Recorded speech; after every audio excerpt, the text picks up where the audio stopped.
Fin dalla più remota antichità, l'uomo ha saputo dare forma d'arte a frammenti di montagna.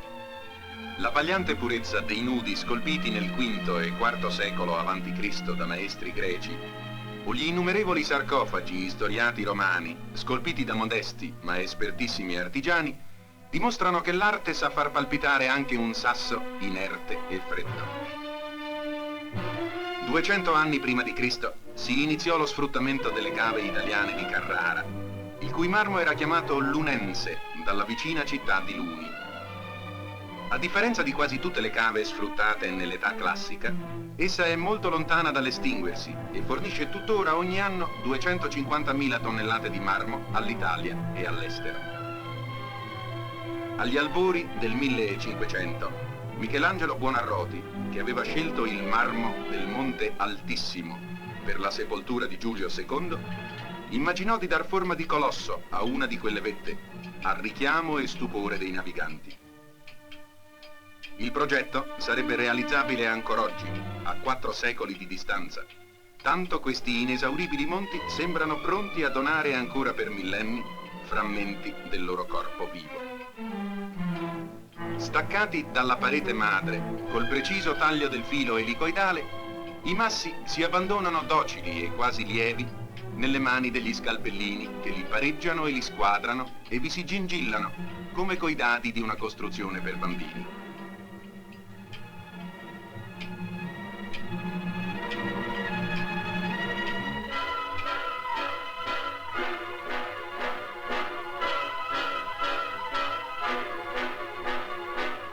Alla fine i blocchi, trasportati su teleferiche o lasciati scivolare sul versante del monte, sono caricati su apposite trattrici che con grazia quasi materna vanno ad affidarli alla cosiddetta ferrovia marmifera.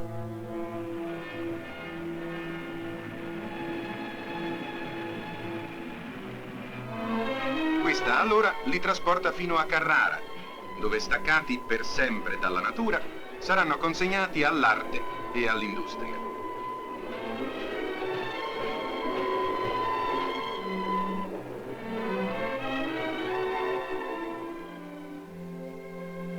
Industriale e spesso commerciale è l'impiego del marmo nella scultura. Nelle accademie i futuri artisti sono educati e addestrati a seguire un procedimento che li matura anche tecnicamente. Fatta l'armatura e preparato il blocco di creta, come per una scultura in bronzo, l'allievo comincia a modellare seguendo un modello classico o un modello vivo. Spesso è la testa del compagno vicino. L'insegnante indica i particolari anatomici di un modello classico. Il ragazzo obbedisce scrupolosamente e siccome sa, come anche per fare dell'arte si debba conoscere il mestiere, fa buon viso a cattivo giuoco.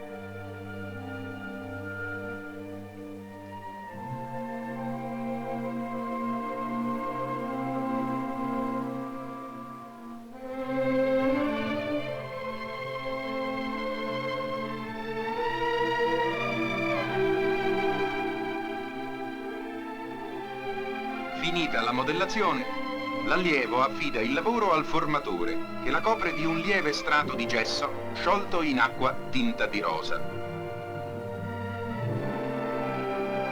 Esso servirà da spia, quando distruggendo la forma persa, bisognerà avvedersi che è vicino il calco, cioè la forma positiva, che sarà la copia meccanicamente fedele dell'originale in creta.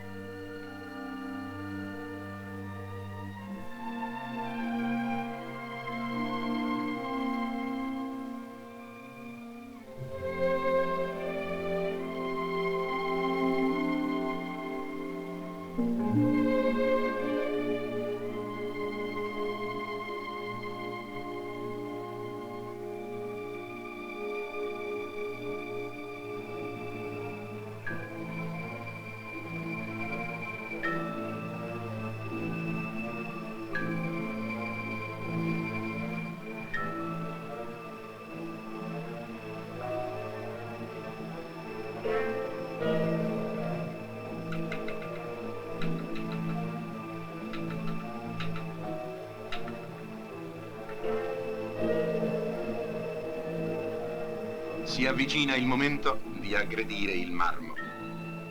Trionferà la massima michelangiolesca, secondo la quale questa è l'arte del levare, mentre la scultura in creta, fatta mediante la sovrapposizione di minuzzoli di terra, è l'arte del porre.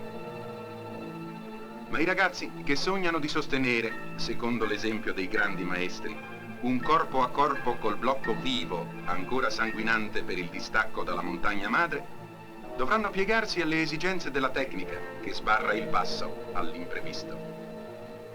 Se sapessi ciò che sto per fare, metà del piacere andrebbe perduto, disse lo scultore Bistolfi 50 anni or sono, aggredendo un blocco di marmo. In verità, non molti sono oggi gli scultori che si estasiano di fronte all'imprevisto. Forse tra questi ragazzi almeno uno ve ne sarà.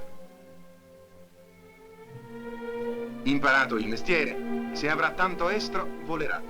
E la petulante macchinetta, che durante tutta l'operazione di sbozzatura ha trasportato i punti di riferimento dal calco in gesso al blocco di marmo, rimarrà per lui uno strumento di precisione di cui si servirà soltanto per replicare un'opera già compiuta in altra materia o talvolta già in marmo. Egli cancellerà così, con un colpo d'ala, il ricordo del povero blocco butterato dalle misurazioni meccaniche, che gli permettono di diventare la copia fedele del gesso, e si getterà in ginocchio di fronte a Michelangelo.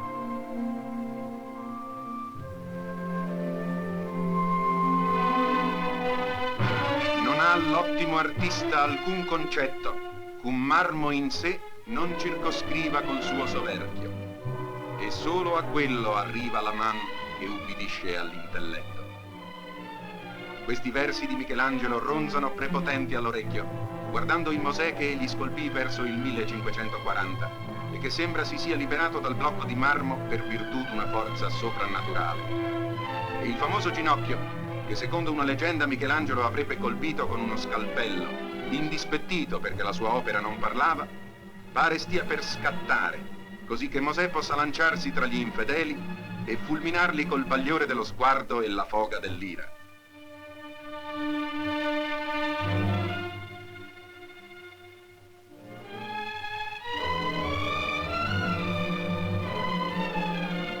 Gian Lorenzo Bernini scolpì questo Davide nel 1619, a soli 21 anni. Nel volto del giovane intento a scagliare la pietra, egli ha ritratto se stesso, tutto teso nello sforzo di dominare la materia. Il ratto di Proserpina dello stesso autore è invece di 2 anni dopo. Nel realismo della modellazione, nella teatralità quasi allucinante dell'espressione e nel disperato impeto della composizione, la forza e la fantasia di questo impareggiabile animatore del marmo indicano chiaramente il risveglio di colui che doveva essere il padre del barocco romano.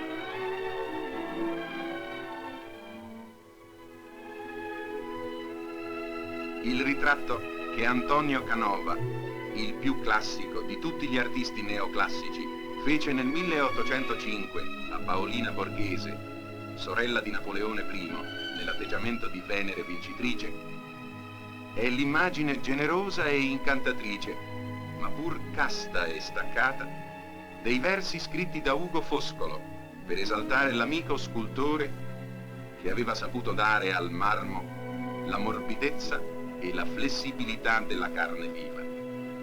E tu che ardisci in terra vestir d'eterna giovinezza il marmo.